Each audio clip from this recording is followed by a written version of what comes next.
वहीं इजराइल पर हमले के बाद नेतन्याहू की इमरजेंसी मीटिंग। खबर है रक्षा मंत्री कात्स और चीफ ऑफ स्टाफ जमीर के साथ बैठक। हिजबुल्लाह के खिलाफ ऑपरेशन के अगले फेज की यह तैयारी है और हिजबुल्लाह के रॉकेट हमलों में आई तेजी को लेकर नया प्लान।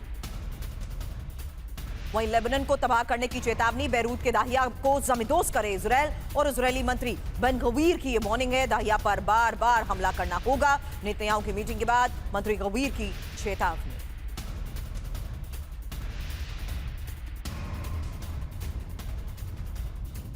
अब 20% लेबनान पर इजराइल का कब्जा। बड़ी खबर यह है कि हमलों में दक्षिणी लेबनान के कई रिहायशी इलाके तबाह हो चुके हैं और सीजफायर के बीच आईडीएफ की लगातार एयर स्ट्राइक। अब इजरायली हमलों से 10 लाख से ज्यादा लोग विस्थापित।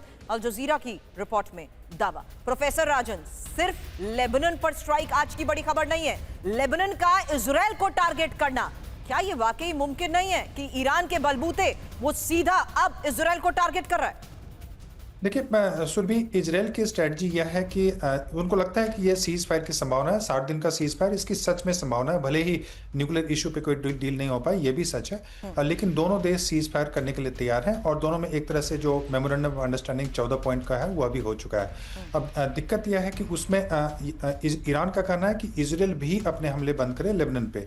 इजराइल यह चाहता है कि हमले बंद वो नहीं करे।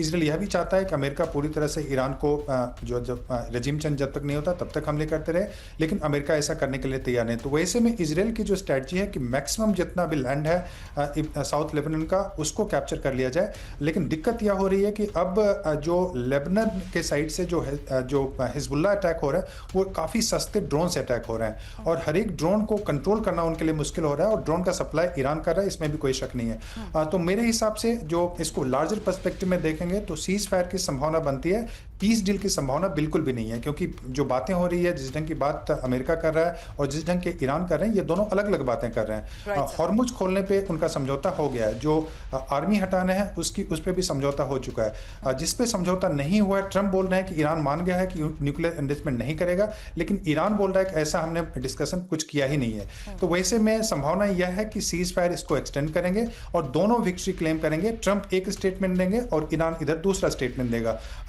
ट्रंप वहां पे बोलेंगे कि वो एनरिचमेंट या न्यूक्लियर डेवलपमेंट प्रोग्राम रुक गया है। ईरान यह बोला है कि इसका हमने डील नहीं किया। तो मुझे लगता है इस ढंग की संभावना, लेकिन सीज फायर होने की संभावना है, पीस डील की संभावना नहीं। I have two questions on that further, sir. अगर सीज फायर के बीच में जिस तरीके से हम लोग को अंजाम दिया जा रहा है तो वो सीज फायर पर सवाल उठाते हैं। दूसरा, डोनाल्ड ट्रंप अपने आधार पर ही अपने स्तर पर बड़े बड़े दावे करते हैं, उसको लेकर भी ईरान सवाल उठा देता है। ऐसे में कुछ और रिपोर्ट्स के बाद एक्सपर्ट से एक और सवाल। उससे पहले ओमान की खाड़ी में कार्गो शिप पर हमला और FA-18 फाइटर जेट ने दागी है हेलफायर मिसाइल। हालांकि हॉर्मुज की जंग को लेकर ही एक एक डिटेल अब आपके सामने, जहां नहीं झुकेगा ईरान। और ये जहाज के इंजन रूम में मिसाइल से हमले को लेकर खबर है। FA-18 फाइटर जेट ने दागी है हेलफायर मिसाइल और ये ओमान की खाड़ी में कार्गो शिप पर हमला। बड़ी खबर आपको बता रहे हैं, जहाज को 20 बार चेतावनी दी गई सेंटकॉम की तरफ से, ये दावा। हालांकि हॉर्मुज में जहाज पर हमला और ये ओमान की खाड़ी में कार्गो शिप पर मिसाइल हमले को लेकर खबर है। FA-18 फाइटर जेट ने हेलफायर मिसाइल दागी है। जाम्बिया के फ्लैग लगे दिलियान स्टार शिप पर यह अटैक है और जहाज के इंजन रूम में मिसाइल से हमला हुआ। जहाज को 20 बार चेतावनी भी दी गई। रोके जाने के बावजूद ईरानी पोर्ट की ओर शिप बढ़ रहा था। यही एसोसिएटेड प्रेस की रिपोर्ट में दावा किया गया है।